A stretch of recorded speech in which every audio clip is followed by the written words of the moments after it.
program behind the news tekuleka chechimu tutereze byasoba ne tukulaga bikusike checho mugana wange hatuuliriza aliko Pax FM radio Rwasa Mayinja unakulwa mukaga zili 15 mwezi gwa mukaga mwaka 2024 mujebaleko basimu nanyabo nate mwasite muti abarungi abatuuliriza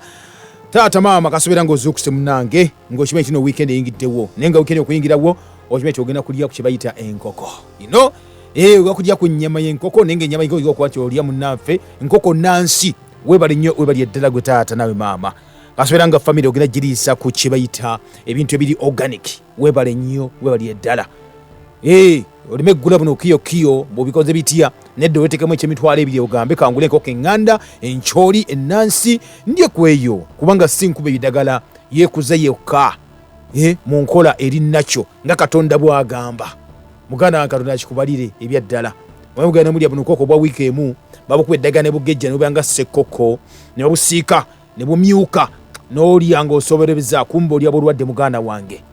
ekyo nkitegeeza bulijjo sijja kuwa kikugamba nti oyita kansa kibayita early death oba okiyise ebyaddala so tulina okubanga twegendereza nnyo bye tulya kubanga teri akwagala gwe olina okweyagala weka mpozi ne Katondawo webali nnyo taata maama kasobera ng'okimanyi tina ebyaddala ensi mwe tutambulira bwogimanyi baga nti bitundu ebisukka mu 7 ku 10 eby'omuntu mazzi n'olw'ensonga omubiri gwetaaga amazzi noba ng'onywa amazzi naye nga amazzi g'onywa go geefumbira webali nnyo webali eddala bafumba amazzi ewaka bane Katonda kibabalire nammwe omanyi kati budget yayise ne bongera ku mazzi ne bongera that is sinja 5 ku mineral water era nso bejja muongeramu kaawo naye kijja kwewunyisera ng'asigadde okusendezaayo nga teyongeddeemu olwaki nti ebikozesebwa ecupa ebikoze byonna bya bbeeyi n'ate amazzi ga layisi so kati notewuunyaganywa n'ogamba lwaki wena gamba simanya amazzi gava mu gundi simanya mu nsulo za gundi n'omugato twaliwo we gava nga talina nsulo gy'amanyi okugjako ez'ebwayise tubagamba ebintu ng'ebyo oyinza n'okugamba nti leero ŋŋenda kukyalako ne bakwano bange kangende kyajjako kampani ekola amazzi tuukayo kuba tebabigaana okola appointment obaganja kulambula kampani eno ntegeere tubisomako naye tubimanyi amazzi bagakola batya bakulage bagajja ojja kukwata ku muntu webanaabanga oli lake nga bakulazeeyo bagajja naye bateekamu byonna obirabe bateekamu ojja kakasa nti ebyaddala bye muyita mineral water babita chemical water kubanga bateekamu chemicals ez'enjawulo ayine bazigama nozigama nazaga ku lebo wali bagiraga ku lebo ku kacupa awo tademu chemical bweti kane bakigamba lunyego nova n'ogamba nyede mineral bikoze bitya ebintu bwe bityo olina gamba nti amazzi gaagano zigawunyanga gundi noga kati tulage kyogafuula okuwunya bwe gatyo tulage ekyokero tulage ekyokero ekigaleeta okuwangawunya bwe gatyo kubanga ebyaddala oli wagga nti nno wojja ewaka negga nti amazzi gaagano nga amazzi ga nsuwa nonga ndaga ensuwa bwogajje njikulaga bwe sigikulaga tutaatala kuganywa ogagawunya akawuka ensuwa bakola obuwoowo bwonna bw'omanyi muganda wange akati nno gwe taata maama kasobera nga mma ebyaddala nawe omwana mufumba amazzi ewaka mwebale nnyo mwebali eddala waliwo abamu batuuka ne kuleva egamba nti newaka tebateekayo mazzi newaka amazzi banywa ga bicupa bino agateeka ecupa ewaka wali naye dispense ewaka namala okufumba amana ne gagenda gali awo taza kufutakako mazzi kukendezako butwa buli muganda wange oyita obulwadde ewaka webali nnyo kasobera ng'okimanyi munnaffe atuuliza ogenda mu katale okugula ennyaanya naye ng'ogula ziri ezitafuuyirwa bitagala bino ebyammwe oli agamba mu katale n'agula ennyaanya nga balinga zibanyise mu buwunga naga nti mpeereka eddagala olwokuba ti eddagala eryo liziyamba mbu obutavunda perishable Katonda yakola kibayita perishable good oba product oba kyonna nga kivunda ekyengera kyonna wekiyitako obudde kivunda sakitati ensigo eziddemu okuba nti zimera bwemanyi g'obutonde naye kakati gwe okigaana okuvunda oba okikozeseza manyi gakya g'omuntu kati ng'olya eyo kemika kiganya okuvunda muganda wange kiriza obagaana ejja kutta seewo z'omubiri olwabibadde ebimanyiddwa nga ebya kansa amamba ategeeza nti mulime ku kibayita greens mwebali nnyo bazirima ewaka nga muzirina ewaka we ziri awo mukama nama kibabalire ngojimeti nozina mukaveeraawo noba tolina nnimiro nga olina obukutiyawo buli mu greens ezo bana ekikulu nnyo mulye ku bintu ebikaawa mulye ku jjobyo mulye ku nakati gwatafuuyira bidagadagala ebyo mulye ku butula bukatunkuma mulye ku kigajji mukendeze obutu obuli mu mibiri kubanga tubeetaaga ebyaddala tubeetaaga nkwaniriza ene program emanyiddwa nga ekiri emabega amawulire basawo ne banyabo nate nga bulijjo nze omulangira Kalema gegange. Program Behind the News tekuleka kyekimu tutereeza ebyasoba ne tukulaga ebikusike. Okay, butereevu Buganda wange kyali ffenna okyali Impact FM radio Lwasa Mayinja twatusimbudde nate program Behind the News ekiri emabega w'amawulire kyole mawulire ekiri kitya kitambula kitya Muganda nga atuliriza akati nno amawanga gakyatula bufofofo oluvannyuma lw'ekibayita World Health Organization Assembly eya 2024 okomekerezebwa nga nakusomezi lumu omwezi ogw'omukaaga wena gamba naye kutegeeza Muganda wange atuliza bagakuba nga baleeta kibayita etteeka libayita ery'okugema mu nsi yonna nga baga ntukube omuntu edega bwe liti obaddamu basiddamu singa WHO esazeewo nga tewali agamba mbu wowaye mwena bakuba eddagala eryo good enough omukulembeze waffe Uganda President YORGHUT Museveni bamugema eddagala tebamugema tebamukubye eddagala nedda kyentegeeza yagamba nti bamugemye against World Health Organization n'ebikolwa byonna kali yaga nti amaaso gatunula gati bulijjo ada promotinga endwadde 13 ez'okugemebwa nga baga abantu mugema abantu mugema masomero batya ne kati bagalwa kibayita okwegendereza nagamba ekimu ku ekyo ekyanyiiza ennyo abakisajja bano aba WHO eri president gwange erya Tanzania yamanyiddwa nga Magufuli John Pombe Magufuli yabalanga olunaku lwayirwa Elabudde mu ggwanga lya Tanzania nayimirira wali najja abaana nagamba najja alipoota n'abagisomera ab'ekitongole bonna batunudde bati UNICEF WHO bonna bali awo n'abasomera n'abagamba nti nno ndi dokita mukimanyi nti ye n'abagamba nakebedde abaana okuva ku myaka 10 paka 13 bemugamba tuwe HPV vaccine mu bakebera nagenza okyezuula nga twabagemu of course mbu n'empisa eyo eziiza abaana obutakola ki eziiza kansa mu mwaga n'abaana mu baana abato nagenza okyezuula nga abaana bano betwakebedde bonna betwakuba eddagala lino tebalifuna mbuto tebalizaala mulamu bwabwe bwonna yebyogera John Pombe Magufuli ku lunaku lwa Elabudde mu ggwanga lya Tanzania nga abakungu bonna batudde abo abateekamu ensimbi okuva olwo ne badduka mu ggwanga erimayiddwa nga tebaddamu kugema bulwadde obwo akati Dr. Liwa Tulia Muhammad yayogerako naga nti of course buno si bulwadde bwa gundi nedda bwa ndwadde za kikaba kati omwana omuto gwogema endwadde z'ekikaba Muganda wange ate nga birina side effects kitegeeza kyekyo kati nno abaka bali mu kuba nti bonna mu Africa abaka ba parliament abakutula ku bukiiko obw'ebyobulamu baga balina okusimbira ekuli embeera eyo eya WHO yakuba nti ereeta balisa etteeka babadde omwaka mulamba gwe bataddewo oba less than that nga bali eri mu kibuga mu Netherlands mukuŋŋaana olwa babadde mu Switzerland olukuŋŋaana olw'omulundi ogw'77 assembly eyo ey'ekitongole ekibeera mu nsi yonna kyaga member countries mwanguyo kiyisa kino tukyetaaga lwaki tukyetaaga jukira abasajja bakola vaccine bonna tekuli musawo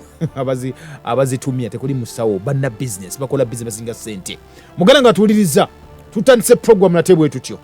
naye nno efulumbidde mawulire wiiki eno biyitirivu nnyo kakati wuliriza ntandikidde mmwe abayoomerwa ennyo aboomera ennyo ebyokulya nga yogurt yogurt uliriza omena gamba nti waliwo ensi ezaakula nga America Bungereza ensi ezo zaako zatusookayo zajja wano ne zibba ebyobugagga ne zigenda ne zeekulaakulanya kati zeyita zi most developed countries which is okay bajje bali era basettinga ne level naga nno ffe tusazeewo kino mwe mukigoberere ne tukigoberera which is okay still naye waliwo time wotuuka noga nti nange kanzibukula amaaso ge ng'omufirika mbere nga neerowooleza sijja kgenda kuba no bazungu muganda nange wulira omuzungu watuukira okuvaayo okugamba nti bana ekimala kimala kkiriza obagaana kubanga ye talina choice talina kyakusalawo emmere gye bamuwa enkolerere talina nnimiro wagenda kulimira mmere abasinga obungi bali mbibuga so wagambye nti bannange tukooye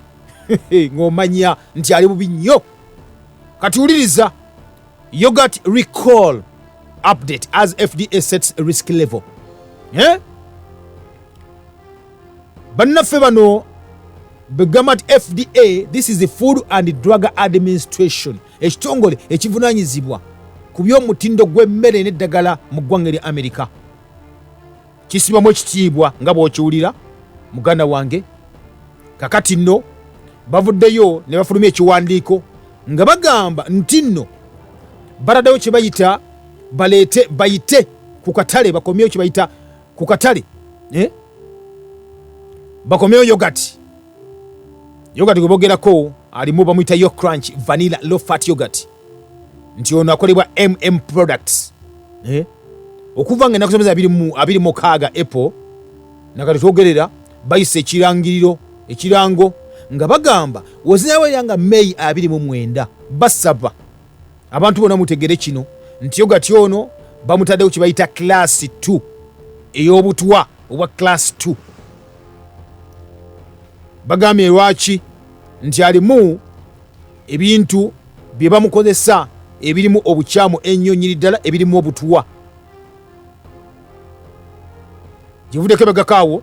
FDA nnyini Food and Drug Administration vayo negamba nti eyisizza kye bayita classes ez'enjawulo. Of course categories zino ziri 3, class 1, class 2 ne class 3. Singa bagiyisa kitegeeza nti nno gwe abadde akozesa ekintu ekyo oba gwe yakikozesaako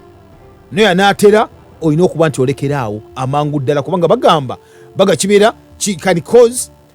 temporary or medically reversible adverse health consequences, oba naga kisobola okukola serious adverse health consequences singa ekyokulya kyonna n'eddagala lyonna bakifulumizawo class 2 naga nno kyabulabe kiri ku mutino gw'okubiri ogwo nga kisse ku mutino ogusookera ddala. Kitegeeza muganda wange gwadde akiri agenda weekebeze oba tandika eddagala bw'oba olina kumpi ng'otegedde kyekikuluma, kubanga ebikuluma ebisinga obungi tebisobola kuba nti bikola ki bigenda mu maaso okuba nti bikyankalanyizibwa. Singa kiri ku level 3 baga nti kaleko newankubadde oba olidde obutwa naye basobola bujjanjaba. Level 2 muganda wange kiba kibasukkako nga baga nti oyinza okufa oba okulama. Level 1 wo kalasi baba bagenda kusima ewammwe. Kati bagambye yogurt ono gwe bafulumizzaako bwati no banne mukomyewo mukomye temunywa ali ku level 2, ekitegeeza osobola okuwona obutawona munanga atuuliriza. Bagambye kisooka mulimu kye bayita mu yogurt ono mulimu wheat, batekamu eŋŋano kuposa bamukola, ne bagamba mulimu ne foods endala ezina allergies, ezikozinga uncomfortable symptoms ze balabye mu bantu eziviirireko okulwala wamu n'okufa.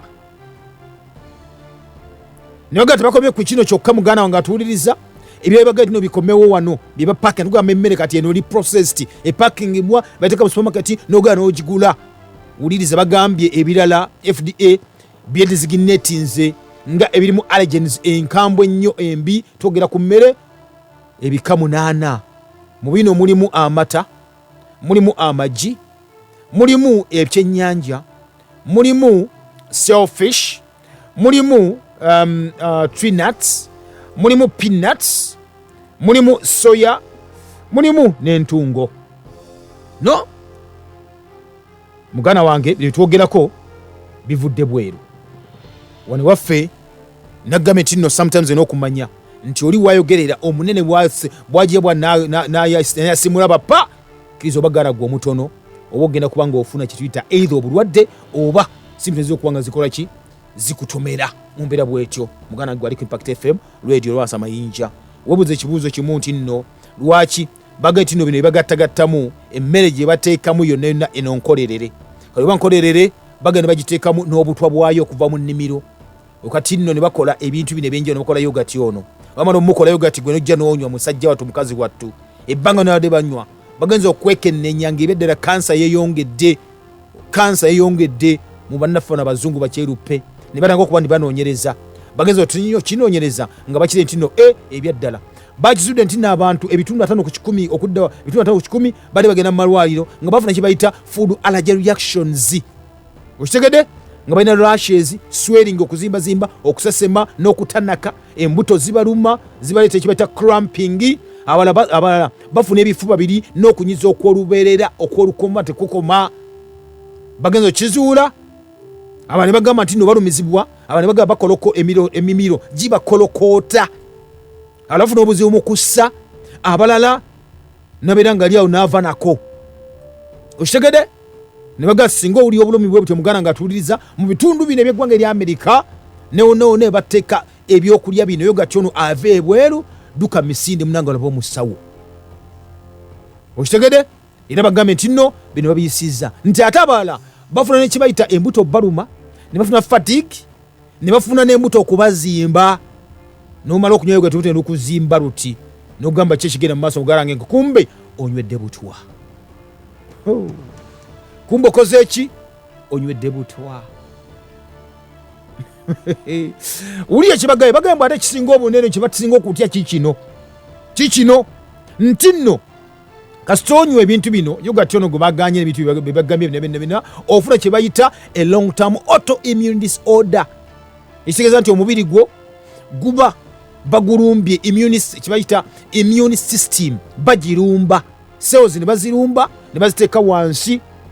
nga buli wobira eddagala lyonna tirikkolako ogamba ntowona ogenda mudwaliro omusawo agamba towonye katugatira nte eddagala gumunanga atuuliriza aliko Impact FM radio samanye kubanga eddagala eryasooka nga terikyakuwonya okitegede program behind the news tekuleka kyekimu tutereeza ebyasoba ne tukulaga ebikusike tutereeza ebyasoba ne tukulaga ebikusike tuli ffenna muganda nga atuuliriza omunywanyi oli mu program ekiri emabega w'amawulire behind the news kakati nno munange nga nkujjeeyo eyo katono nnyo nyini ddala njala tube nga tuli ekiruga okwoga kirira related ku ekyo tuba tukyali awo gambe tino FDA emmere gyavudde n'erikoli nga negati no bannange ekomewo ku katale kubanga erimu obutwa ate ffe bagenda kuba nti babulya ate babeerenga mune bafuna ebizibu wuliriza nnyo nyini ddala ekitongole kyekimu kivuddeyo muganange kya Food and Drug Administration nekigamba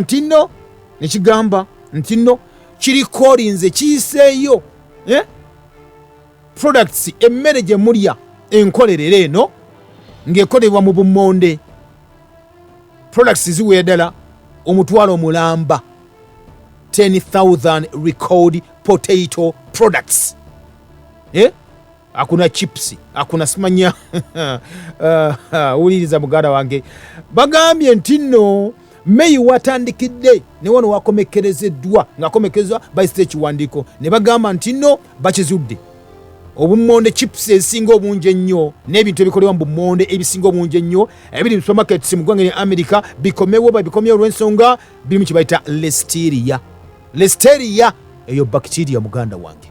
mugimanyi twagiwulyako mu biseera biri eby'ennyama eyingira mu nnyama n'egivunza n'ekola ki kakati nno bageeti nno ekomyewa kubanga eri mu kilasi 2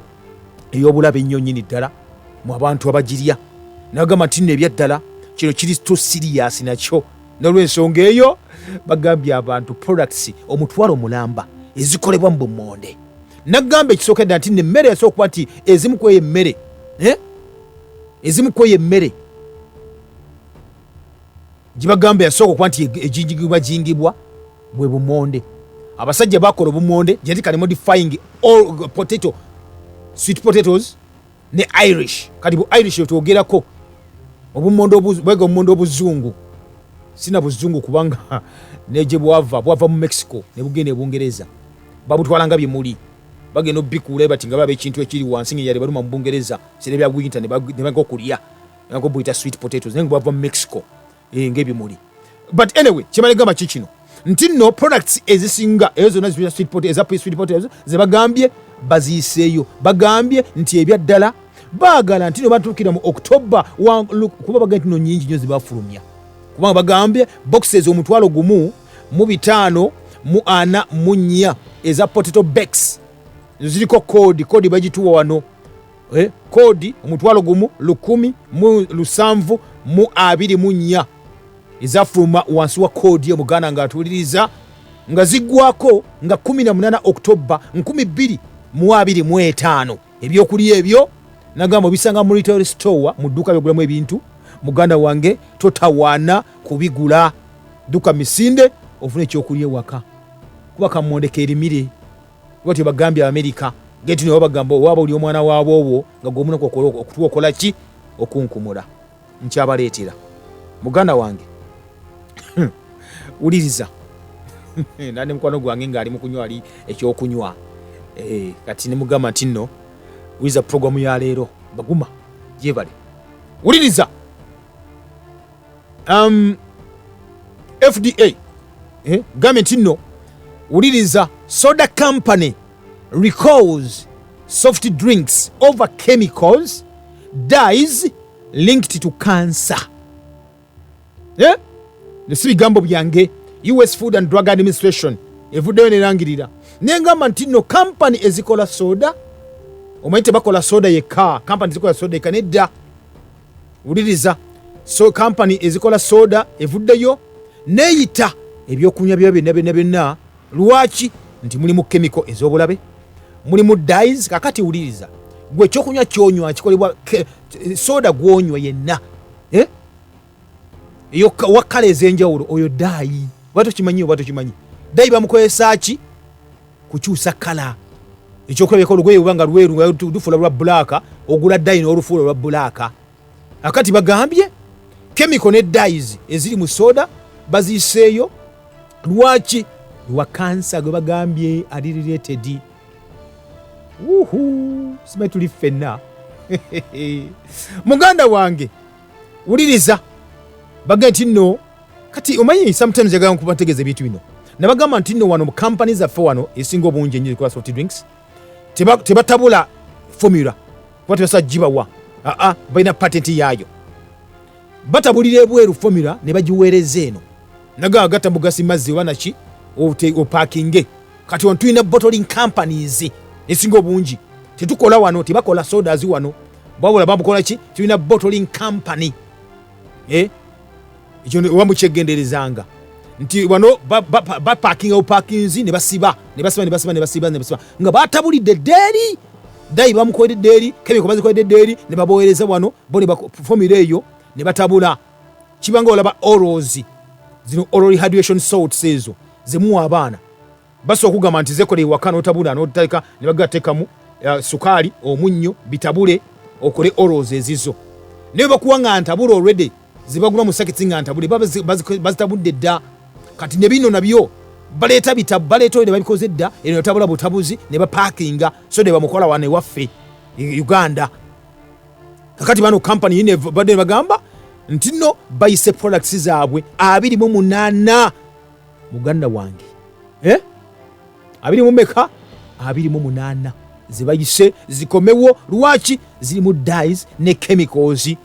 ndiye wetu wegambye Now, products from the beverage distributor were recalled for failure to clarify multiple chemicals and preservatives, including a dye linked to cancer, according to FDA notes.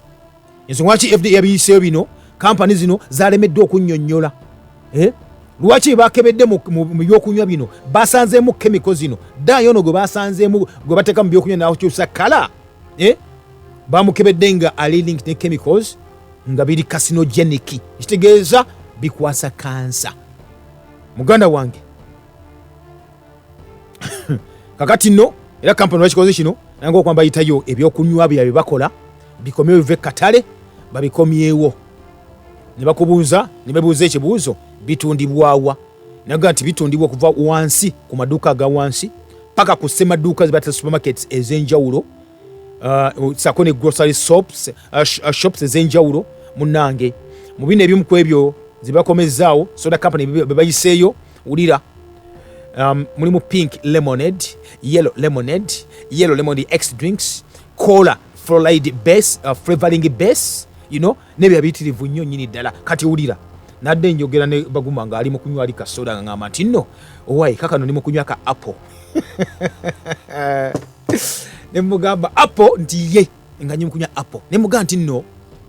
okimanyi nti apple gwonyoyo si apple but eyo chemical gye bakola obukozi nebiranga apple naga nti je kitya nakola apple nebiranga apple ennyini ne mugamba please ne mugamba okimanyi nti ne mugamba apple bazirima mu eggwanga Uganda ezimba zirima ekabaale ne mugamba nti ekabaale nti nnyo nnyo naye okimanyi nayo bali awo bantu bazigula kampani zo tezizigulaako ne mu ekyokulabeka ekirala ne mugamba nti okimanyi nti waliwo ne ekikeera ekya soft drink ekya soda nga kyo baga nti no batabulamu entangawuuzi nemugaa nti abasinga okulima entangawuuzi bamanyi nti bebutambala nokima entangawuuzi zaabwe ziriba n'okuddi bali ku kubo nesigula singi 10 ekibbo kiramba asinga kampani yekola ddala nga ddala ezeetaaga singa singa obugagga ng'ensi yonna terima ntangawuuzi kati kubanga abantu gabanywa bintu ebyo buli lunaku nagamba naye nga akacupa nati okukamala mutalina kukasuula eri nayiwaka yasigadde naye ngaomulala amunywedde naye kakati bino byenjogerako muganda wange atuuliza kankwe products endala abasajja bafulumizza si byange FDA Food and Drug Administration mu ggwanga erya America muganda wange wuliriza bagambye all the drinks most of the drinks were recorded because they had drugs, bacteria or harmful chemicals in them. Uli muganda wange drinks 28 nemize kontono nnyo kakati wuliriza bagende endala zizino mulimu nezdala amajani gemunywa agamayiddwa nga Himalayan Pain Relief Tea nago gali muezo okigede nago gali muezo era companies ezizikola eza soft drinks naga lwoche baita apple juice was recorded because it contained arsenic, a toxic metal that may increase the risk of bladder and skin cancer.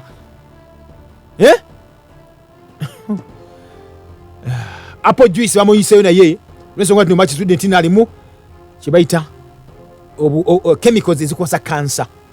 Around 1.9 million bottles of Fiji water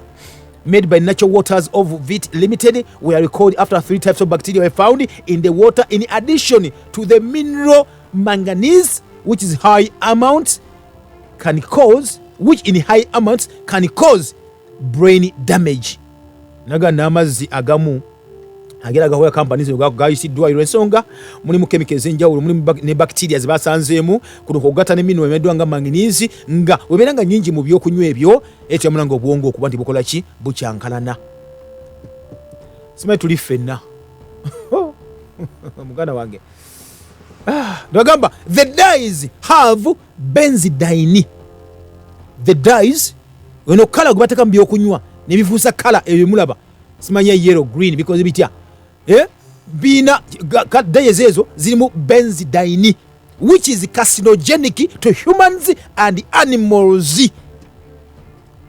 Benzidine eyo chemical eri mu dyes ezo bagambe nti neriki carcinogenic eri abantu n'ebisolo. The color flavoring contained undeclared sulfites, preservatives that can cause allergic skin reactions, digestive issues and asthma in people. Okusinzira ku Cleveland Clinic nti sodono alimu chemicals enjawulo bageza okuletera allergy ku mibiri mu lubuto n'okuletera asthma eri mu bantu abamu okusinzira ku ddwaliro eri mu Cleveland. Yafulumiza report eyo muganda wange atuuliriza ulira emu ku ebyo ulirize okola program n'ogamba nti no wakati oba amaduuka baga emptying bagayiwe kera mu fridge oyinamu ki. Program behind the news tekuleka kyekimu tutereeza ebyasoba ne tukulaga ebikusike. Kutereeza byasoba nakulaga bikusike muganda nga tuuliriza ezimu products zigenda okuba nti enkuwa zizino wano zibaweze ebika okuva mu that is ebika bya soda ebyenjawulo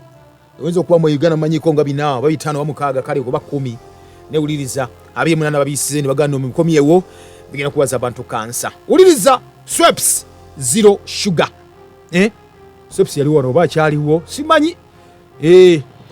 Pepsi Cola aliwo gwekola mu bita Margaret beer Martinelli waliwo gwekola mu bita apple juice Fiji water cola flavoring base, pink lemonade, yellow lemonade X, tappy tea, original oat milk, organic, uliza organic original oat milk. Oli organic no gano maybe organic anguleki no mugana nkombo gulabutwa. Organic vanilla oat milk, nachos, babies, vitamin D3 liquid, Nordic. Basoti organic carrot juice, Juice organic carrot juice ono kubagamba nti wa joy. That is a Powerade zero mixed berry, Powerade zero fruit punch, Powerade mountain berry blast. Berries birado babinywa. Ulira volcanic water, Hawaiian volcanic water. Olaga nina amazzi gatugira ajja mu lusozi luliko volcanic gundi, volcanic mountain. Kumbe bagasena ni bateka mibiweke ne baba wane munywa. Uliriza Nutra Migen hypoallergenic infant formula powder. Gano mataga abana. House of Coffee beans bags, Leshi coffee, Cody Esseps coffee, Express coffee, Yogi immune support tea, Sami milk got milk todira formula mataga abana era nago. Munange infant formula powder mataga abana. Creselac powdered goat milk infant formula mataga abana. MT Kapura mountain Kapura goat milk formula recipe kit mataga abana. Nkwongere oba sikuongera? Nkwongere oba sikuongera mugana nga atuliza. Nagamba tujja bire tebena kubanga nakutegeeza nti nno program behind the news tekuleka kyekimu tutereza ebyasoba ne tukulaga ebikusike mumweka abagobula mu nsi yammwe tusimbudde kankwale kusimuza bwe nga twogera muko nammwe atuwa kinedda ku noti 7 noti 5 984 oba noti 7 mukaga noti mukaga 7 noti 2 so sindika kubwaka bwangu ba SMS wano ku noti 7 mukaga noti 449 eyo yange no sindika kubwaka nyakuba mbosoma wano ebulungi nnyo yidana munafatuza ensiwe tyo tamne sibwe tibwegenda ye gugamba otya. Hello. Yes, Sebu. Amina nnyo Sebu. Ani ono Sebu? Kibirige nzafalo ne Kanyenya. Sebu sasa kuulya wana Kibirige. Ame musajja gwe musajja wamanyi osomese gwanga naye. Mwe bali kusiima Sebu. Wana musajja mesabiro. Kubirika tunda kwa bana bawuliza okyali ali dawatero tangaze gwanga naye yeno. Kota muza kwedi esinga zonna nga tewali atula kuba neyesangiza bintu ng'ebinaabitangaza eggwanga. Era buli muntu lwamukaga ku makya ssaawa abalindidde puroguramu eno bangi abategedde ekintu ky'oganka ne babugayi muno kebeera mu firiji olabe kikyoyinamu. Nsuubira abategeera era bawuliriza abatalowooza nti oba oyinza okuba onyumya saakasi wambazi bategedde amazima amatuufu. Ensi yo eri bannaye kemiko ebyo simanguze kibetapo simanyanguze biki abantu kati basobodde okutegeera amazima amatuufu era kalema bannaye programu eno bingi byenjigiriza eri abaana bange byensobola obbagulira na biki byensobola obutakubagulira nga nosanga kitemagana kitya oba kiri mu firiji kyakayakana kiteba kinyogoga kitya nesisobola kigula nze programu ngisima osimya kuba nesomesa eggwanga abagiriko kuba nsuubira ku bantu obukadde 55 at least mukombulwa mukago olukyange etuuseho otisi netufunako abantu obukadde 3 oba 2 omwaka ogenda okuggwako ng'abantu ng'obukadde 25 nga bategedde ekituufu ekirina okukolebwa mu nsi kitegeeza nsi gyeriko mugenda mu maaso abantu baligenda bava ku gantu gamu nga bavubuka nti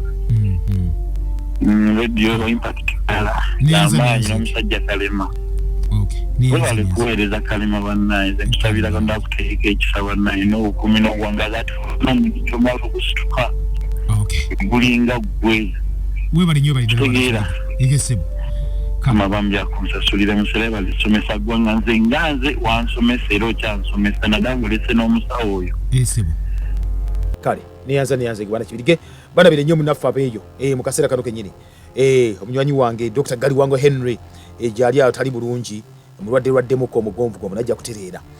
nze musajja wa NRM Kibogo Isa Engore ekagulu onayo magogo yankiikirira ekyamazima abazungu batusse nnyo naye nsaba bannayuganda bawulire Impact FM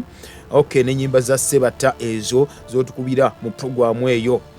kyabazinga afumvuwe ino bwati wagambye webali nnyo Impact FM. Hello muganda wange. Wangi munange. Naye babiwulira. Babiwulira. Naye atukume naye mundaze nti byangu. Esibo. Oli ekintu ng'owomerwako ng'oli abutwa kufa. Amazima gennyini. na abantu watu bakunywa tera naye mukama yakinga yona bakunywe wow kuba amata g'abaana soda n'okunywa nga bateekamu ebintu ebisikiriza omuntu okunywa ate nga kunde ebikuwa yeah naye ng'okoze munnaye managana buganyi kusiima nesebo naye nga bangi b'obuusiiza neyanza bannaye ono ddira mu kakoole n'akaseke ssebo okay abanekaseke betwabire nnyo amina ssebo okay bwati munafu agambye bubawulira kale Impact FM ko oli munafatuliza mulangira kalema je baliko ssebo abazungu kati okay abazungu batulina kubanga bwolima ekintu kyonna n'otakifuuyira tekibala tekibala kyokka ate okufuuyira kitegeeza butwa kati omuntu agoyingebwa nze Saalongo Buyinza Emma ekapeeka Saalongo soke tuze ettaka lyaffe obujja soke tuze ettaka lyaffe obujja nga luna kufuuyira ebyaddala ne bwatu bwatugwe bali nnyo Saalongo Impact kwoli hello wanji munange mwami Kalimanzi Kayitali Francis eno kukize Masaka wakaloli wanga isibu era nanze kyenkusabira sabira buwangazi mu byonna buwangazi bwerere ate mbadde nsabolekeyo n'abaana abamu ngo bayigiriza mu kunoonyereza isibu zange nzimbeerako ku leediyo n'essaawa 5 ekiro mpaka we tuli gwera naye webala otukolera omulimu ogw'amaanyi taata amina nnyo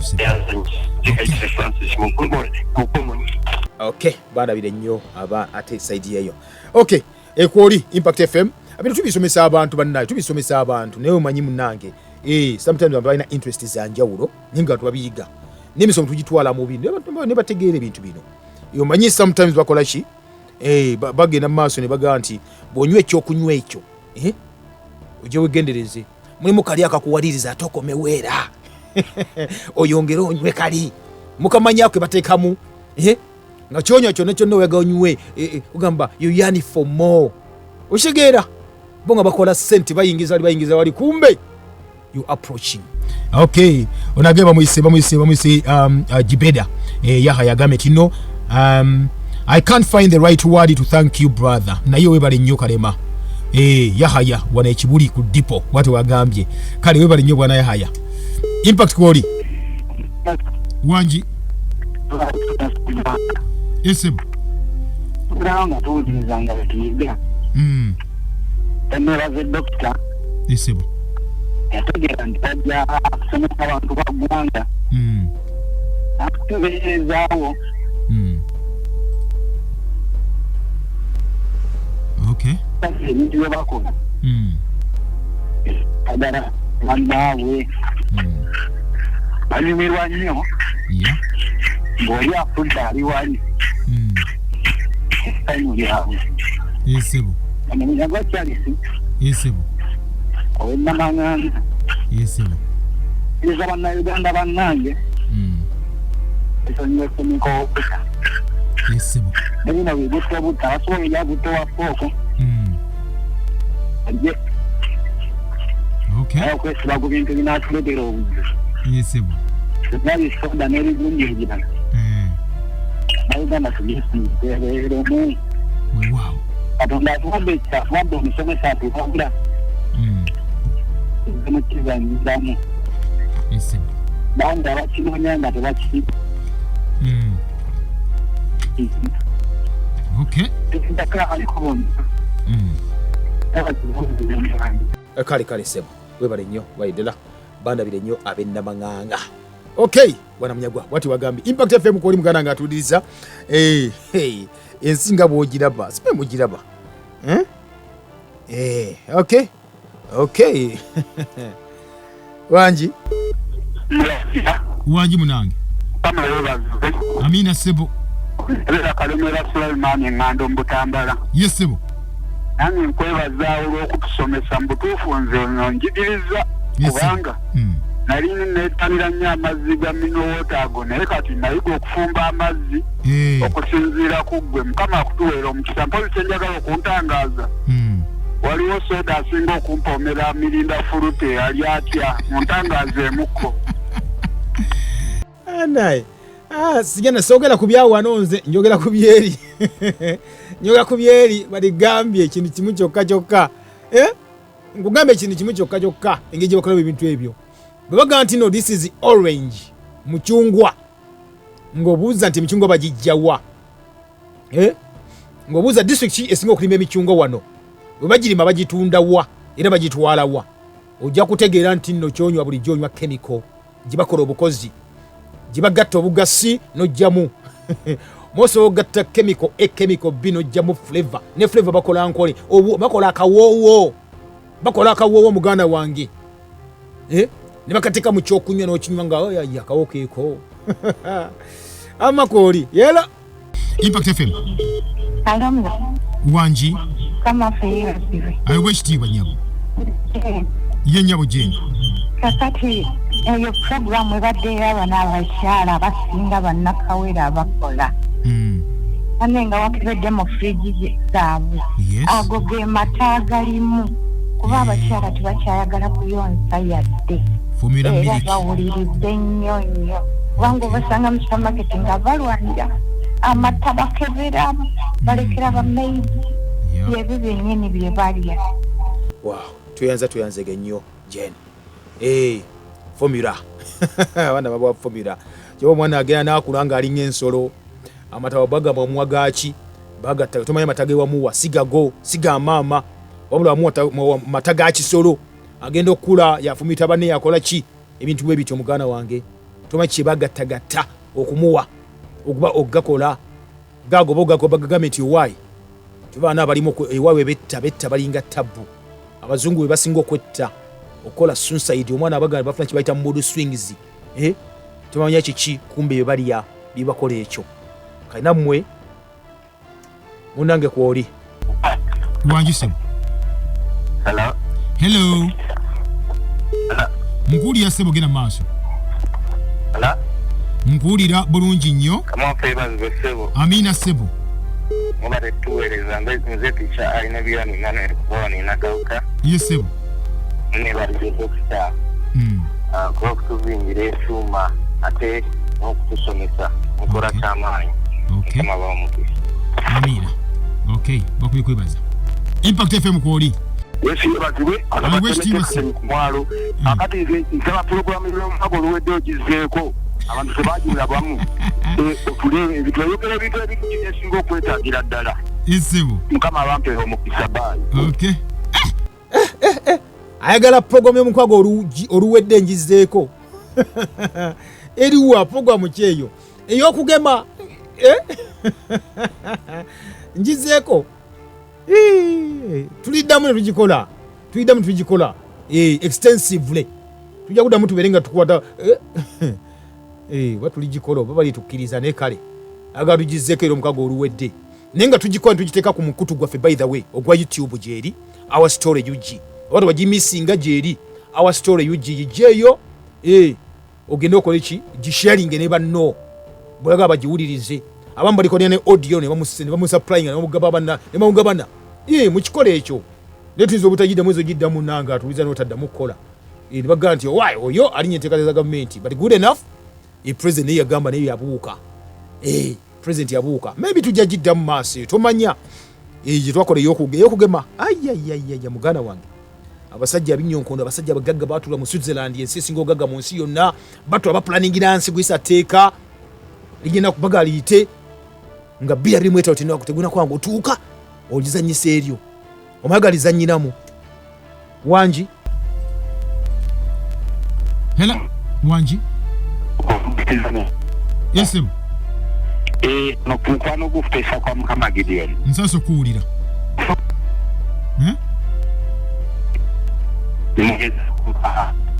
Network ayo. FM kusomesa para Uganda. Yes sir. Abalala tumusitwa gatta.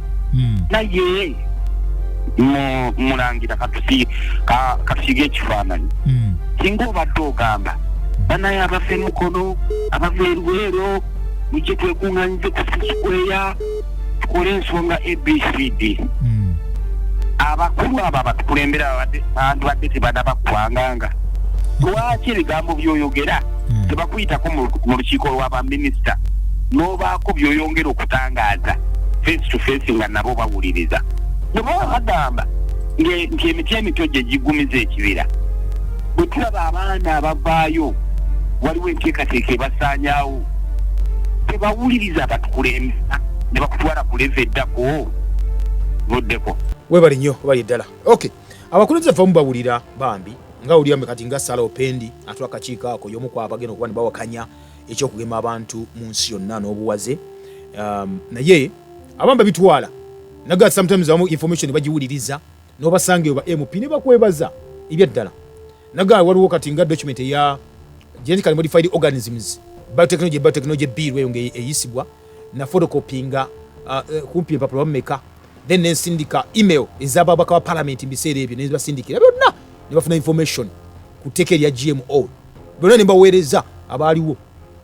batono abanzirira ne banneebaza ati babikola naye nga good enough bafuna information eyo bagifuna munywanyi ngenda kusiibula